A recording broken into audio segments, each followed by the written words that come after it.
New ইয়র্কের জ্যাকসনের থেকে আপনাদের সঙ্গে আছি আমি খালেদ মহিউদ্দিন। বলা হয় রাজনীতিতে শেষ কথা বলে কিছু নেই, আসলে শেষ কথা আমরা আশা করি। আমরা দেখতে চাই রাজনীতিতে কে কার বন্ধু হচ্ছে, কে কার শত্রুতে পরিণত হচ্ছে। মাঠের রাজনীতি মোটামুটি এখন নির্বাচনমুখী, বিভিন্ন ধরনের জোট গঠিত হচ্ছে, বিভিন্ন ধরনের মোর্চাও হচ্ছে। তবে এই রাজনীতির এই মোর্চা বা নির্বাচনী আবহাওয়ায় প্রবেশ করার ক্ষেত্রেও নির্বাচন নিয়ে অনেকের মধ্যেই রয়েছে সংশয়। এইসব নিয়ে কথা বলার জন্য আজ আমাদের সঙ্গে রয়েছেন জামায়াতে ইসলামের আমির ডক্টর শফিকুর রহমান আমাদের সঙ্গে আজকে আছেন। তাকে আমরা স্বাগত জানাই। তিনি আমাদের সময় দিয়েছেন, তার এই চরম ব্যস্ততার মধ্যেও তিনি আমাদের সাথে যুক্ত হয়েছেন এবং অনেকগুলো বিষয়ে তিনি যুক্ত আছেন নানা রকম কারণে, তবুও আমাদের তিনি সাথে আছেন, সেজন্য তাকে আন্তরিক ধন্যবাদ ও কৃতজ্ঞতা জানিয়ে আছেন। আমাদের সাথে আরও থাকছেন শান্তিতে নোবেলজয়ী অর্থনীতিবিদ ডক্টর মোহাম্মদ ইউনুস। ডক্টর মোহাম্মদ ইউনুস, আপনাকে আমাদের অনুষ্ঠানে স্বাগত জানাই। আমরা আপনাকে খুব ধন্যবাদ জানাই আমাদেরকে সময় দেওয়ার জন্য। Thank you so much sir. আমি সরাসরি প্রশ্নে চলে আসি যে প্রফেসর ইউনুস, আপনি সাধারণত সাক্ষাৎকার দিতে চান না। অনেকে বলে থাকেন দেশি গণমাধ্যমে কথা বলতে আপনি স্বাচ্ছন্দ্য বোধ করেন না। এর কারণ হিসাবে কেউ কেউ বলেন আপনি প্রশ্নের মুখোমুখি হতে হয়তো পছন্দ করেন না, আবার কেউ কেউ বলেন কিছু না বলেও আপনি যে দুর্যোগের মধ্যে আছেন, বললে না জানি কি হতো। আপনার মন্তব্য একটু শুনতে চাই। বিপদের সম্মুখীন হবো, আমি শুধু বিপদ থেকে দূরে থাকার জন্য এটা করছি, কারণ আমি চারদিকে বিপদের মধ্যে আছি। কাজে কথা না বলা এটা একটা নিজেকে রক্ষা করার একটা সুবিধা আর কি। কত কম বলা যায় ততই হয়তো ঝামেলার থেকে বাঁচবো। সম্পূরক প্রশ্ন করতেই হয়, নিজেকে কতটা রক্ষা করতে পারলেন প্রফেসর ইউনুস? পারলাম না তো, তো খালি খালি বাড়ছে। এখন তো বড় কঠিন অবস্থার মধ্যে পড়ে গেছে। কিছুদিন আগে হয়তো খবর পেয়েছে এই মাসের মধ্যেই যে 12 তারিখে যে ঘটনা ঘটলো, যে আমাদের অফিসের মধ্যে ঢুকে গেল লোকজন, ঢুকে বললো যে এটা আমরা এখন দখল করলাম, এখান থেকে আমরা চালাবো। এটা কি ধরনের আবদারিকতা! আমরা পুলিশের কাছে গেলাম, বললো যে আমরা এই ব্যাপারে কিছু করতে পারবো না। কাজে তারাও কিছু করলো না। তো আমরা যাবোটা কোথায়? পুলিশও কিছু করবে না, ওরাও জবর দখল করার জন্য ছুটে আসবে, আমাদের আইন কানুন কিছুই মানবে না। আর আমাদের একটা প্যানিক সৃষ্টি করলো আমাদের পুরো অফিসের মধ্যে যত লোকজন আছে, বিশেষ করে মহিলা সহকর্মী যারা আছে, তারা খুবই ভীত সন্ত্রস্ত হয়ে গেল যে কি কারবার, কি হলো এটা। কাজে সমস্যার পরিমাণ বাড়ছে, কমছে না। সমস্যা পরিমাণ বাড়ছে, কমছে না। আমি একটু পিছনে আদালতে আপনার বিরুদ্ধে রায় ঘোষণার পরে আপনি একটা প্রতিক্রিয়া দিয়েছিলেন। সেই প্রতিক্রিয়া আপনি বলেছিলেন যে বাংলাদেশের একটি কথায় আপনি এরকম বলেছেন যে বাংলাদেশের প্রতিটি নাগরিককে অন্যায়ের বিরুদ্ধে এবং গণতন্ত্র এবং মানবাধিকারের পক্ষে এক কণ্ঠে কথা বলার আহ্বান জানায়। অনেকে এইটাকে দেখছেন হচ্ছে এরকম করে যে আপনি গণতন্ত্রের পক্ষে লড়াইয়ে সামিল হতে বলছেন। প্রশ্ন কেউ কেউ করছেন, প্রশ্ন উঠছে, আপনি কি এইসব মামলা মোকদ্দমা থেকে মুক্তি পেতে এই সরকারেরই পরিবর্তন চাইছেন? খালেদ, তুমি কি গণতন্ত্রের বিরুদ্ধে নাকি? হঠাৎ এটা নিয়ে তো গণতন্ত্রের কথা বললাম আমার জন্য। তুমি তো বলে তুমি বলতে আমিও তো আছি, কাজে আমাকে পৃথকভাবে বলতে হচ্ছে কেন? আমরা সেটাই বলতেছি। কাজে আমরা কেউ গণতন্ত্রের বিপক্ষে না, সবাইকে স্মরণ করিয়ে দেওয়া যে আমরা সবাই গণতন্ত্রের পক্ষে, মানবাধিকারের পক্ষে, আমরা ন্যায় নীতির পক্ষে, রুল অফ লর পক্ষে। এইগুলো না থাকলে জাতি হিসেবে আমরা টিকে থাকবো না তো। কাজে যখনই মনে হচ্ছে যেগুলো এখন ফরেন ওয়ার্ডস হয়ে গেছে, তাতে মনে হবে যে আমাদের সমাজ হিসেবে আমাদের দায়িত্ববোধ অনেক বেড়ে গেল। এগুলোকে প্রতিষ্ঠিত করা, সোচ্চার করা, মুখ ফুটে বলা, এটা সবাইকে বলতে হবে, মুখ ফুটে বলতে হবে। আমার বিরুদ্ধে অভিযোগ হলে আমি বলছি না বলে, আপনি বলছেন না কেন? একবার বলে এখন তোমার প্রশ্নের সম্মুখীন হয়ে গেলাম। অনেকে বলছে না, আপনি তো শতবার শতমুখে গণতন্ত্রের কথাই বলবেন, আমাদের সবারই বলা উচিত। কিন্তু প্রশ্নটা এমন ভাবে তোলা হচ্ছে যে আপনি আসলে আপনার রায় ঘোষণার পর আপনি বলছেন গণতন্ত্রের কথা, মানবাধিকারের কথা। অনেকে বলছেন যে এই কথা কি আসলে যেহেতু ব্যাপারটা আপনার উপরে আসলো তখনই আপনি আসলে বললেন কিনা, নাকি আপনি আসলে বলতে চান না, আপনি আগে যেরকম বলছেন? হতে পারে, মুখ যখন বন্ধ থাকে কোনো কথাই বলা হয় না। এখন যখন মুখ খোলার সুযোগ হয়েছে, সামনে ক্যামেরা নিয়ে দাঁড়িয়ে আছে, মাইক্রোফোন দিয়ে দাঁড়িয়ে আছে, কথা বলছি, কাজে মনের কথাটা বললাম আর কি। যেটা মনে ছিল বলা হচ্ছিল না সেটা বললাম। এটা আমার ধারণা এটা সবারই মনের কথা, সেটাকে প্রকাশ করা। তারাও চায় যে তারা বলুক, আমি বললে তাদেরও মনে সাহস আসে যে উনি বলছেন, যেমন আমরাও বলতে পারবো। প্রফেসর ইউনূস, আপনি যখন বলছেনই তখন আমি এই কথাটাকে একটু ইলাবোরেশন আপনার কাছ থেকে আশা করতে পারি, যে আপনি যখন বলছেন যে গণতন্ত্র মানবাধিকারের পক্ষে এক কণ্ঠে কথা বলার আহ্বান আপনি জানাচ্ছেন, আপনার কাছে কি মনে হচ্ছে যে গণতন্ত্র মানবাধিকারের পক্ষে এখন বহু পক্ষ বহু কণ্ঠ, এটা আসলে এক কণ্ঠে কেউ বলতে পারছে না বা সাহস পাচ্ছে না বা বলছে না, এরকম আপনার মনে হচ্ছে কিনা? আমার মনে হচ্ছে তাই, কারণ বলতে পারছে না তো, মুখ খুলে সব গণতন্ত্রের কথা বলতে পারছে না, কাজে সেটা বলা, এক বাক্যে বলা, পরিষ্কার কণ্ঠে বলা, এটা আমাদের সবার দায়িত্ব, তো জাতীয় দায়িত্ব এটা, যে না হলে গণতন্ত্র বলে কিছু থাকবে না আমাদের জন্য, আদৌ গণতন্ত্র বলে কিছু থাকবে না। অনেকেই বলে থাকেন যে বাংলাদেশে রাজনীতি করতে হলে ভারতের সাথে একটা বড় সম্পর্ক রেখে রাজনীতি করতে হবে। আপনার কাছে কি মনে হয় এই সময় ভারতের সাথে বড় সম্পর্ক কারা রাখতেছেন, এবং জামায়াতে ইসলামীর সাথে ভারতের সম্পর্ক আসলে কেমন? প্রথম কথা হলো যে রাজনীতি কার জন্য? রাজনীতি আমার মাটি এবং মানুষের জন্য। সুতরাং আমার সম্পর্কটা হবে জনগণের সাথে, আমার সম্পর্ক হবে আমার মাটির সাথে। এটা আমার 1 নম্বর প্রায়োরিটি।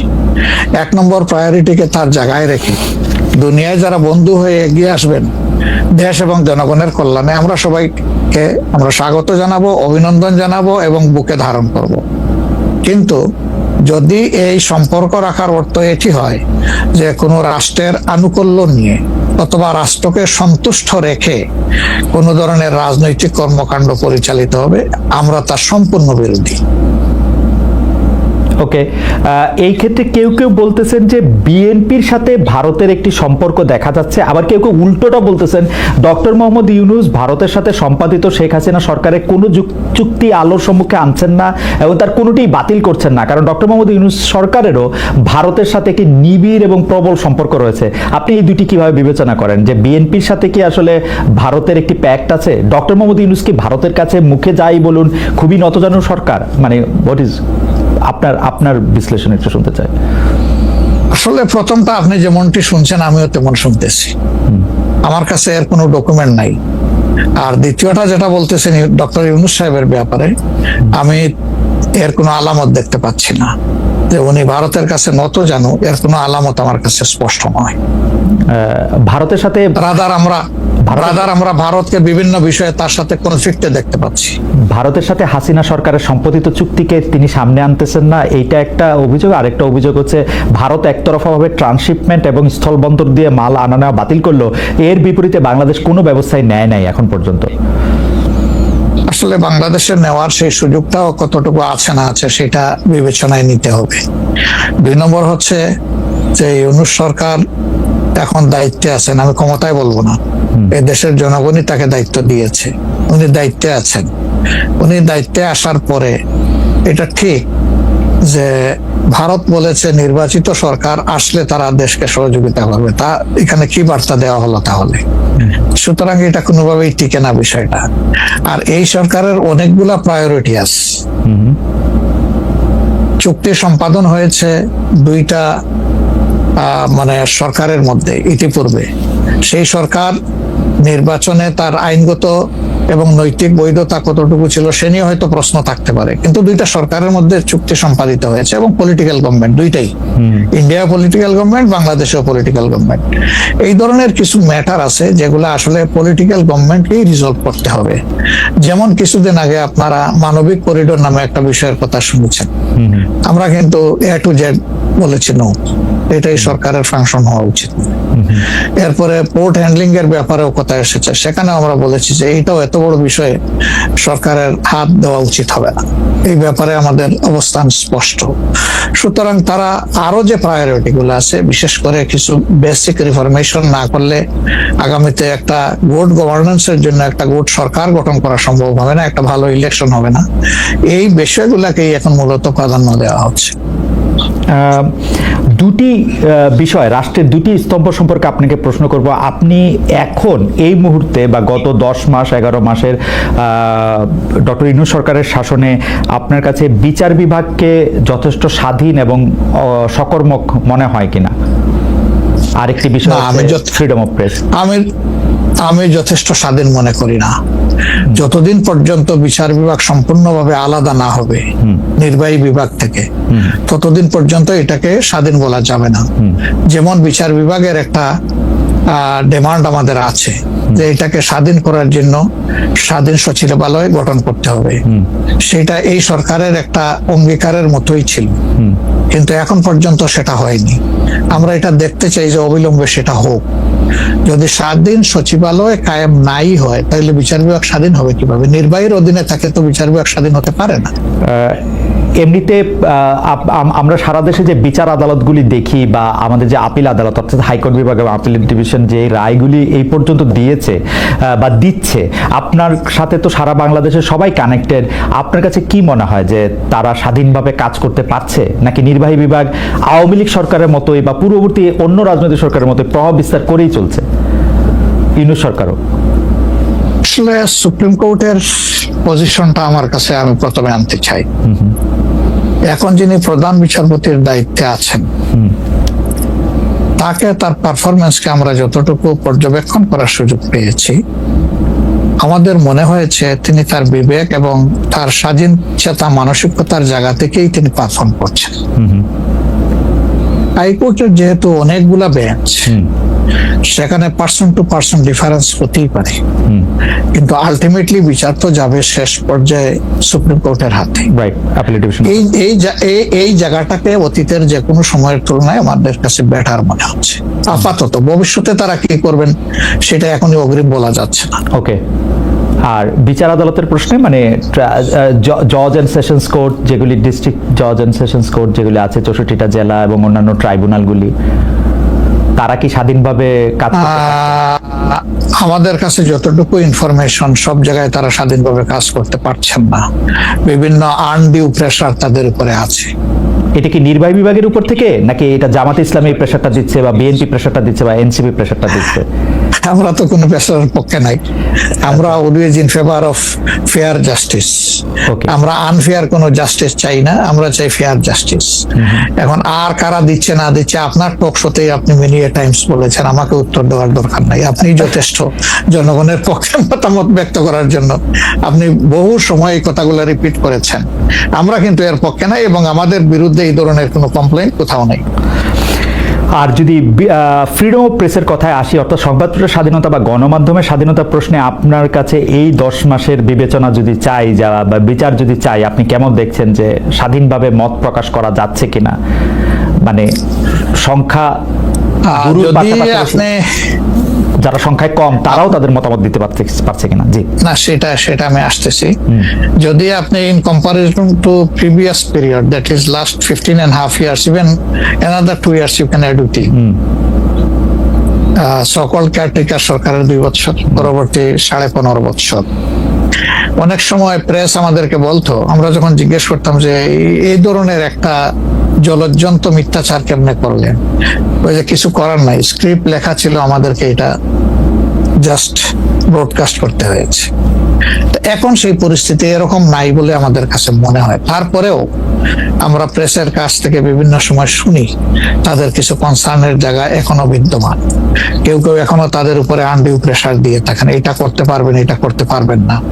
এটা যদি থাকে, একটা মিনিমাম রেঞ্জেও থাকে, তাহলে তো আমরা কমপ্লিট ফ্রিডম অফ স্পিচ বলতে পারছি না, ফ্রিডম অফ এক্সপ্রেশন আমরা বলতে পারছি না। এটা কিছুটা যে এখনো প্রিভেল করছে, এটা আমরা অনুভব করি। তবে আমরা ফিল করি যে প্রেসকে তাদের মতোই রোল প্লে করতে দেওয়া উচিত। আর প্রেসের কাছেও আমাদের প্রত্যাশা, তারা যেন সাদাকে সাদাই বলেন, সাদাকে অন্তত ধূসর বানাবেন না, এবং কালোকেও তারা মানে সার্ফ এক্সেল দিয়ে সাদা বানাবেন না। 5 আগস্টের পর এই প্রশ্ন অবশ্য অনেকবার আপনার সামনে এসছে। তারপর আমি আপনাকে বলি, যেহেতু আপনার সাথে আমার দেখা হচ্ছে নতুন একটা ঘটনার পরে, এই প্রসঙ্গে নতুন একটা ঘটনার পরে, আপনি কিন্তু যে কোনো জায়গাতেই এক ধরনের সমন্বয়ের প্রত্যাশী একজন মানুষ, ক্ষমা করার পক্ষে একজন মানুষ। আপনি সর্বশেষ যে আওয়ামী লীগের রাজনীতি নিষিদ্ধ করা হলো এবং দলকে আসলে তার সকল কার্যক্রম নিষিদ্ধ করা হলো, এইটা নিয়ে আমরা দেখেছি যে আপনার দলকে যারা সমর্থন করেন তারাও সেই নিষিদ্ধের দাবি করেছেন। কিন্তু আমি আপনার পার্সোনাল মতামত জানতে চাই যে আপনি এটা আসলে লাইক করেছেন কিনা, বা আপনি এটা পছন্দ করেছেন কিনা, বা আপনার যদি একক ক্ষমতা নেয়ার মানে সিদ্ধান্ত নেয়ার, আপনি আপনার একক সিদ্ধান্ত প্রয়োগ করতেন, তাহলে আপনি এটা করতেন কিনা? দেখেন এখানে অনেকগুলা বিষয় আমাকে ইদানিং ফরেন মিশনের যারা বাংলাদেশে আছেন, এনভয় বা আপনার রাষ্ট্রদূত যারা আছেন, তারাও জিজ্ঞেস করেন যে ন্যাশনাল রিকনসিলিয়েশনের একটা জায়গা থাকা উচিত কিনা।